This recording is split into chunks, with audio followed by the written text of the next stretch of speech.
దేవుడు ఉండమన్నట్టు మనం ఉండాలా, లేకపోతే మనకు నచ్చినట్టు మనం ఉండాలా? అంతేనా? దేవుడు ఎట్లా ఉండమంటున్నాడు? కృతజ్ఞులై ఉండమని చెప్తున్నాడు. అంటే కృతజ్ఞత కలిగి ఉండండి అని దేవుడు చెప్తున్నాడు. దేవుడు కృతజ్ఞత కలిగి ఉండమని చెప్పినప్పుడు ఖచ్చితంగా మనము దేవుని పట్ల కృతజ్ఞత కలిగే ఉండాలి.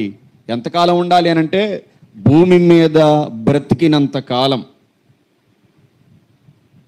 భూమి మీద తుది శ్వాస విడిచేంత వరకు, చచ్చిపోయేంత వరకు దేవుని పట్ల మనము కృతజ్ఞత కలిగి ఉండాలి. ప్రియమైన దేవుని బిడ్డలారా, ఏం మేలు చేశాడండి? కాదు, నన్ను ఈరోజు వరకు దేవుడు సజీవంగా ఉంచాడు. గాలి ఎవరు ఇస్తున్నారు? మరి గాలి ఇచ్చినందుకు దేవునికి స్తోత్రాలేగా. భూమిని ఎవరిచ్చారు? భూమి మీద నివాసం చేస్తున్నందుకు దేవునికి స్తోత్రాలేగా. అన్నం ఎవరు పెడుతున్నారు? అదే ఆహారం. భూమిలో విత్తనాలు విత్తినప్పుడు అది ఎలా మొలుస్తుంది, ఎలా పంట అవుతుంది, ఆ పంట ఎలా తెచ్చుకుంటున్నాం, ఇదంతటి కారణం ఎవరనంటే దేవుడే. అంతే.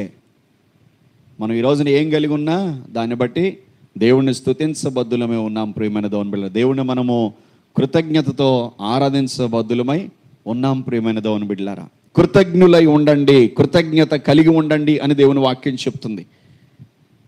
అయితే కృతజ్ఞతను చాలా విధాలుగా మనము దేవుని పట్ల చూపించవచ్చు. కృతజ్ఞత కలిగిన వ్యక్తి తన జీవితంలో కృతజ్ఞతను చాలా విధాలుగా వ్యక్తపరచవచ్చు దేవుని పట్ల.